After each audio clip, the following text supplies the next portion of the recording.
നമസ്കാരം, view point മീഡിയയിലേക്ക് സ്വാഗതം. വയനാട്ടിലെ അറിയപ്പെടുന്ന മുസ്ലിം ലീഗ് നേതാവാണ് യാഹ്യ ഖാൻ തലക്കൽ. അദ്ദേഹം നല്ലൊരു ചിന്തകനാണ്. പരന്ന വായനയുള്ള KM ഷാജിക്ക് സമശീർഷനായിട്ടുള്ള, ഒരുപക്ഷെ അതിനേക്കാളും കഴിവുള്ള ഒരു നേതാവാണ്. രാഷ്ട്രീയത്തിലെ നിർഭാഗ്യവാനായ ഒരു നേതാവും കൂടിയാണ് അദ്ദേഹം തുറന്നു പറയുകയാണ്, മുസ്ലിം സമൂഹത്തെ ഞങ്ങൾ കൈപിടിച്ചുയർത്തിയപ്പോൾ ഹിന്ദു സമൂഹത്തിലെ പിന്നോക്ക വിഭാഗങ്ങളെ, തീയനും പുലയനും പറയനും ചെറുമനും ആദിവാസികളുമായിട്ടുള്ള വിഭാഗത്തെ കമ്മ്യൂണിസ്റ്റ് പാർട്ടി നരകത്തിലേക്ക് തള്ളിവിട്ടു എന്നാണ്.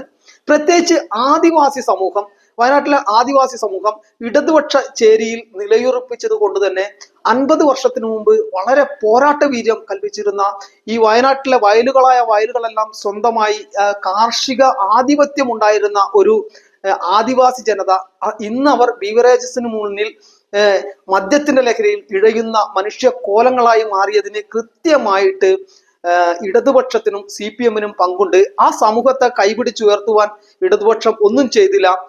അവൻ സാമ്പത്തികമായി അഭിവൃദ്ധി പ്രാപിച്ചാൽ അവൻ ചിന്തിച്ചാൽ പാർട്ടിയെ ചോദ്യം ചെയ്യും. പാർട്ടിക്ക് കൊടി പിടിക്കാൻ, പോസ്റ്റ് ഒട്ടിക്കാൻ അടിമകളെ കിട്ടില്ല. അതുകൊണ്ട് ആ ഹിന്ദു സമൂഹത്തിലെ പിന്നോക്ക വിഭാഗങ്ങളെ CPM വഞ്ചിച്ചു. പക്ഷേ അഭിമാനമുണ്ട് ഞങ്ങൾക്ക് പറയാൻ, മുസ്ലിം സമുദായത്തെ എല്ലാ അർത്ഥത്തിലും മുസ്ലിം ലീഗ് കൈപിടിച്ചുയർത്തി എന്ന് മുസ്ലിം ലീഗ് നേതാവ് പറയുന്നു.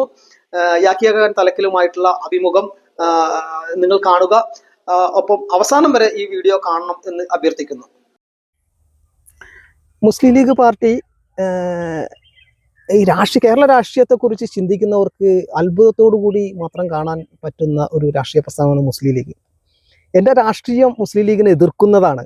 ഞാനൊരു ഇവിടെ ഇപ്പോൾ മാധ്യമപ്രവർത്തകനായിട്ടാണ് നിങ്ങളുടെ മുമ്പിൽ നിൽക്കുന്നതും. എൻ്റെ രാഷ്ട്രീയ പ്രസ്ഥാനം മുസ്ലിം ലീഗിനെ എതിർക്കുന്നതാണ്. പക്ഷേ നന്മയായി കാണാതിരിക്കാൻ എന്നിലെ മനുഷ്യന് കാണാതിരിക്കാൻ കഴിയില്ല. ഞാൻ പറയാൻ കാരണം, കാലങ്ങളോളം ഒരു കാലഘട്ടത്തിൽ ആധുനിക വിദ്യാഭ്യാസത്തിന് മുഖം തിരിഞ്ഞു നിന്നിരുന്ന ഒരു സമൂഹമായിരുന്നു മുസ്ലിം ലീഗ്. മുസ്ലിം സമുദായം. ആ സമുദായത്തെ കൃത്യമായിട്ട് മുഖ്യധാരയിലേക്ക് കൊണ്ടുവന്നു. ഇന്ന് കേരള സമൂഹത്തിൽ ഏറ്റവും നേട്ടങ്ങൾ കൊയ്യുന്ന ഒരു സമൂഹമായി മാറ്റിയിരിക്കുന്നു. അതിൽ ഒരു രാഷ്ട്രീയ പ്രസ്ഥാനത്തിന് എന്ത് സാധിക്കുന്നു ചെയ്ത് കാണിച്ചു തന്നാണ് മുസ്ലിം ലീഗ്. അതിനെക്കുറിച്ച് നിങ്ങൾക്ക് എന്താ പറയാനുള്ളത്? വളരെ പ്രസക്തമായ ചോദ്യമാണ്. ഞാൻ അതിൽ പറയുന്നത്, ഒരു സമുദായത്തെ പ്രതിദാനം ചെയ്ത് ആ സമുദായത്തെ ലക്ഷ്യത്തിലേക്ക് എത്തിക്കുന്നതിൽ ഇതുപോലെ വിജയിച്ച മറ്റൊരു രാഷ്ട്രീയ പ്രസ്ഥാനം കേരളത്തിലില്ല. തീർച്ചയായും കേരളത്തിലെ ആദിവാസി സമൂഹം ഏറ്റവും പിന്നോക്കാവസ്ഥയിലാണ്. കേരളത്തിലെ ദളിത് സമൂഹം ഏറ്റവും പിന്നോക്കാവസ്ഥയിലാണ്. അവരിൽ 80% പേരും കേരളത്തിലെ ഇടത് രാഷ്ട്രീയമാണ് സ്വീകരിച്ചത്. പക്ഷെ ആ ഇടത് രാഷ്ട്രീയം ആ സമുദായങ്ങളുടെ സ്വത്വത്തെ അംഗീകരിച്ചിരുന്നില്ല. അതുകൊണ്ട് തന്നെ അവരുടെ സ്വത്വബോധം ഉയർത്തിപ്പിടിച്ചൊരു പ്രവർത്തനത്തിന് സാധിക്കാത്തതുകൊണ്ട് ആ സമൂഹം നിന്നിടത്ത് നിന്ന് പിന്നോട്ട് പോയി എന്നുള്ള അഭിപ്രായക്കാരനാണ് ഞാൻ. അവർ കേരളത്തിൽ എങ്ങനെയാണോ ഉണ്ടായിരുന്നത്, അവരുടെ പോരാട്ട വീര്യം നശിച്ചു. ഒരു നൂറ്റാണ്ട് മുമ്പ്, ഫ്രഞ്ച് വിപ്ലവത്തിൻ്റെ മുമ്പാണ് അയ്യങ്കാളി പാഠമില്ലെങ്കിൽ പാടത്തേക്കില്ല എന്നുള്ള ആശയം വെച്ച് സമരം നടത്തിയത്, പുലയന്മാരെ സംഘടിപ്പിച്ചുകൊണ്ട്. ആ പുലയ സമൂഹം, ആ വില്ലുവണ്ടി സമരം ഒക്കെ അതെ ആ സമരങ്ങൾ, അത്യുജ്വല സമരം നടത്തിയിട്ടുള്ള അയ്യങ്കാളിയുടെ സമൂഹം അന്നുണ്ടായ പോരാട്ട വീര്യത്തിന്റെ 1000-1 അവര് നശിച്ചുപോയി എന്നാ ഞാൻ പറയാം. അല്ലെങ്കിൽ ആ പോരാട്ട വീര്യം നഷ്ടപ്പെട്ട സമൂഹമായി കൂട്ടിച്ചേർത്തോട്ടെ.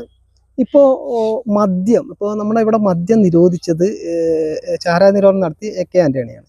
പക്ഷെ സത്യത്തിൽ ഇവിടെ അടിസ്ഥാന അധസ്ഥിത വിഭാഗ ജനങ്ങളുടെ പ്രതിനിധികൾ എന്ന് പറഞ്ഞ ഇടതുപക്ഷ കമ്മ്യൂണിസ്റ്റുകാരാണ്. പക്ഷെ നമുക്ക് നോക്കൂ, ഏറ്റവും അധികം മദ്യത്തെ മുക്കിക്കൊല്ലുകയാണ്. ഇപ്പോൾ നിങ്ങൾ പറഞ്ഞ പോലെ തന്നെ ഭൂരിപക്ഷ ഹിന്ദു സമൂഹത്തിലെ ആളുകളാണ് ഈ ബീവറേജസിന് മുമ്പിൽ ഏറ്റവും അധികം നിൽക്കുന്നതും. ഇപ്പോൾ ഒരു കാവി മുണ്ടും ചരട് കൊടുത്ത് കടന്ന്, അപ്പൊ ഇങ്ങനെ ആളുകളെ ചിന്തിക്കാൻ കഴിവില്ലാത്തവരായി ഇവിടുത്തെ കേരളത്തിലെ ഏറ്റവും വലിയ ഹിന്ദു പാർട്ടി എന്ന് പറഞ്ഞാൽ BJP അല്ല, മറിച്ച് മാർക്സിസ്റ്റ് പാർട്ടിയാണെന്നാണ് രാഷ്ട്രീയം നിരീക്ഷിക്കുന്നവർ പറയാറ്. പക്ഷെ ആ സമൂഹത്തെ ഇടതുപക്ഷം പുറകിലേക്ക് കൊണ്ടുപോയപ്പോൾ മുസ്ലിം സമുദായത്തെ മുസ്ലിം ലീഗ് മുന്നോട്ട് കൊണ്ടുവന്നു.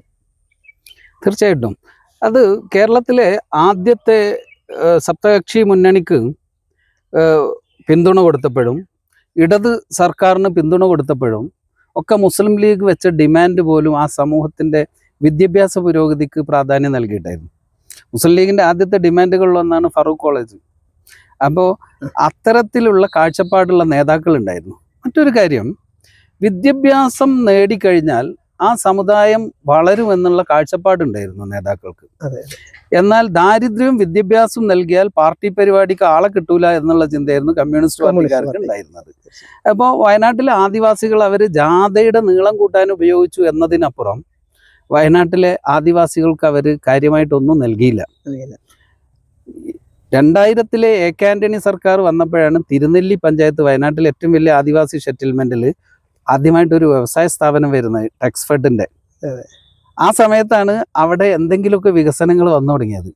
അതിൻ്റെ മുമ്പ് വയനാട് മാത്രം നമ്മൾ എടുത്താൽ മതി. വയനാട്ടിൽ 70കളിൽ നക്സൽ മൂവ്മെന്റ് കിടക്കുക.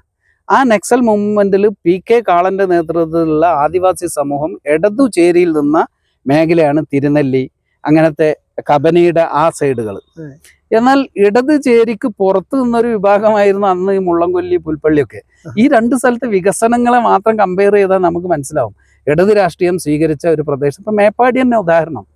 അട്ടമല പോലത്തെ കമ്മ്യൂണിസ്റ്റ് കേന്ദ്രങ്ങളും അതല്ലാത്ത മറ്റൊരു കേന്ദ്രം എടുത്ത് മാത്രം നമ്മൾ താരതമ്യം ചെയ്താൽ ഞാൻ പറയാം. അപ്പോ അട്ടമല ഒരു തോട്ടം മേഖലയാണ്, റിപ്പണും ഒരു തോട്ടം മേഖലയാണ്. രണ്ട് സ്ഥലത്തും ഫാക്ടറിയും തോട്ടവും തൊഴിലാളികളും ഒക്കെ ഉണ്ട്. പക്ഷെ രണ്ട് സ്ഥലത്തും വികസനം രണ്ട് രീതിയിലാണ്. അവിടെയുണ്ട് ഹോസ്പിറ്റലിന്റെ ഡിസ്പെൻസറി ഉണ്ട്, അവിടെയുണ്ട് LP സ്കൂൾ, അവിടെയുണ്ട് സൗന്ദര്യമുള്ള പ്രദേശങ്ങളൊക്കെ. പക്ഷെ വികസനം രണ്ട് തരത്തിലാണ്. അപ്പൊ ഒന്ന് ഇടത് രാഷ്ട്രീയം സ്വീകരിച്ചതെന്ന് അന്ന് അട്ടമലയുടെ പിന്നോക്കാവസ്ഥക്ക് കാരണം. അത് നമുക്ക് തന്നെ ഇങ്ങനെ നോക്കിയാൽ മനസ്സിലാവുന്ന കാര്യമാണ്. ഇവിടെ ഞാൻ പറഞ്ഞത് മുസ്ലിം ലീഗ് ഒരു സമുദായത്തെയാണ് പ്രതിനിധീകരിച്ചത്.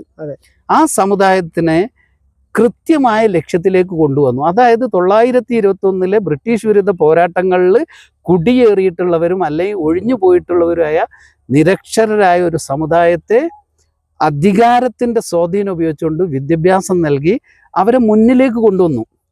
അവർക്ക് ഭക്ഷ്യസുരക്ഷിതത്വം ഉണ്ടായില്ല, വിദ്യാഭ്യാസം ഉണ്ടായില്ല, പള്ളി ഉണ്ടായില്ല, മദ്രസ ഉണ്ടായില്ല, ഒന്നുമില്ലാത്തൊരു സമുദായം. അവർക്ക് ഇതൊക്കെ ബാഫക്കി തങ്ങളുടെ കാലത്ത് ഏറ്റവും അധികം ശ്രദ്ധിച്ച് മഹല്ലുകൾ ശക്തിപ്പെടുത്താനാണ്. പൂക്കോയ തങ്ങളുടെ കാലത്ത് ശ്രദ്ധിച്ചത് ഏറ്റവും അധികം മദ്രസകൾ ശക്തിപ്പെടുത്താനാണ്.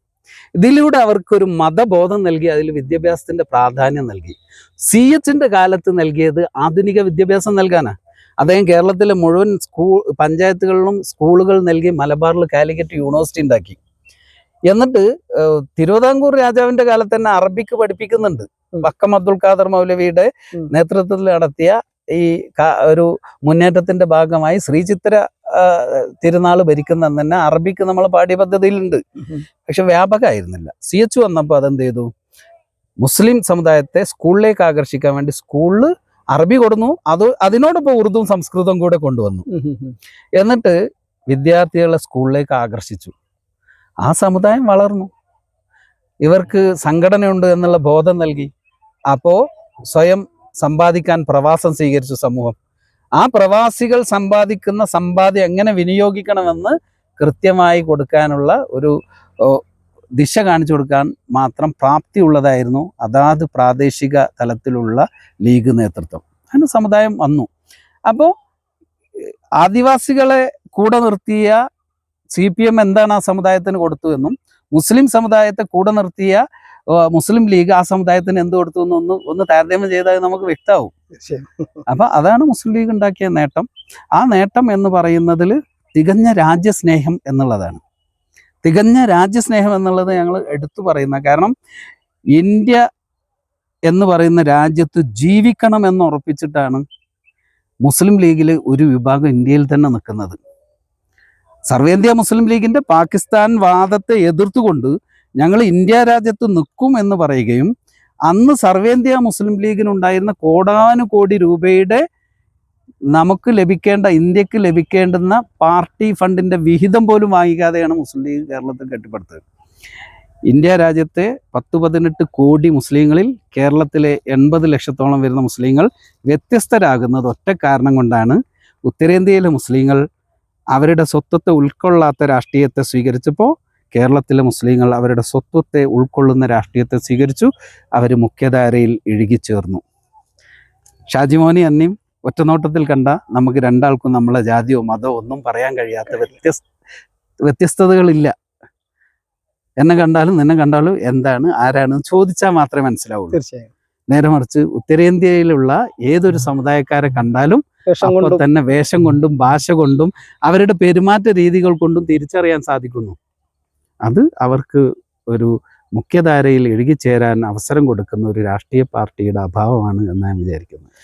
എന്തായാലും കൊടുക്കൽ വാങ്ങലുകളിലൂടെ രാഷ്ട്രീയ പ്രസ്ഥാനങ്ങളുടെ സംവാദങ്ങളിലൂടെ സംസാരങ്ങളിലൂടെ ഒരുമിച്ചുള്ള മുന്നോട്ട് പോക്കിലൂടെ രാഷ്ട്രീയം ഒരു വിദ്വേഷമാകാതെ രാഷ്ട്രീയ കൊലപാതകങ്ങളുടെ വലിയൊരു പാരമ്പര്യമുണ്ട്. അതിനപ്പുറത്തേക്ക് കൊടുക്കൽ വാങ്ങലുകളും സംവാദങ്ങളും ഒരുമിച്ച് നീങ്ങലുകളിലൂടെ കേരളം മുന്നോട്ട് പോകട്ടെ.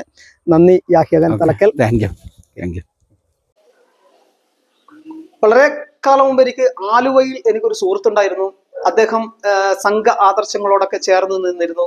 പക്ഷേ അക്കാലത്ത് അദ്ദേഹം BJPക്ക് വോട്ട് ചെയ്യുന്ന ഒരാളല്ലായിരുന്നു. അദ്ദേഹം സ്ഥിരമായിട്ട് ഇടതുപക്ഷത്തിൽ വോട്ട് ചെയ്യുന്ന ആളായിരുന്നു. ഞാൻ അദ്ദേഹത്തോട് ചോദിച്ചു, നിങ്ങളൊരു സംഘ അനുഭാവിയായിട്ട് പോലും എന്തുകൊണ്ടാണ് ഇടതുപക്ഷത്തിന് വോട്ട് ചെയ്യുന്നതെന്ന്. അദ്ദേഹം എന്നോട് പറഞ്ഞത്, പേരിനെങ്കിലും ഹിന്ദു ആയവൻ ഭരിക്കണമെങ്കിൽ ഇടതുപക്ഷം ഭരിക്കണമെന്ന്. അങ്ങനെ ചിന്തിക്കുന്ന ഒട്ടനവധി ഈ ആളുകളുണ്ടായിരുന്നു. വലതുപക്ഷ രാഷ്ട്രീയത്തെ നെഞ്ചോട് ചേർത്ത ആളുകൾ, അവർ വോട്ട് ചെയ്തിരുന്ന ഇടതുപക്ഷത്തിനായിരുന്നു.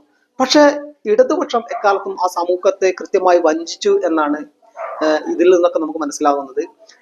അവർ തിരുത്തട്ടെ, കാലത്തിന് മായ്ക്കാൻ കഴിയാത്ത മുറിവുകളില്ലല്ലോ, തിരുത്തി ഈ സമൂഹത്തെ ഈ മുസ്ലിം ലീഗ് കാണിച്ച മാതൃക പോലെ ഈ സമൂഹത്തെ കൈപിടിച്ചു ഉയർത്താൻ അവർക്ക് കഴിയട്ടെ. CPM പറയാൻ ഒരു കാരണമുണ്ടാവും, പ്രത്യേകിച്ച് ഒരു സമുദായത്തെ മാത്രമായിട്ട് നമുക്ക് ഉദ്ധരിക്കാൻ കഴിയില്ല എന്ന്. പക്ഷെ നമ്മൾ മനസ്സിലാക്കേണ്ടത്, ആരാണോ നമ്മളെ വിശ്വസിച്ചത് അവരെ സംരക്ഷിക്കാതെ പൊതു തത്വം പറഞ്ഞതുകൊണ്ട് ഒരു കാര്യവുമില്ല. ഇതുവരെയും നിങ്ങൾ ഈ ചാനൽ സബ്സ്ക്രൈബ് ചെയ്തിട്ടില്ലെങ്കിൽ ദയവേത് സബ്സ്ക്രൈബ് ചെയ്യുക, ലൈക്ക് ചെയ്യുക, കമന്റ് ചെയ്യുക. നന്ദി.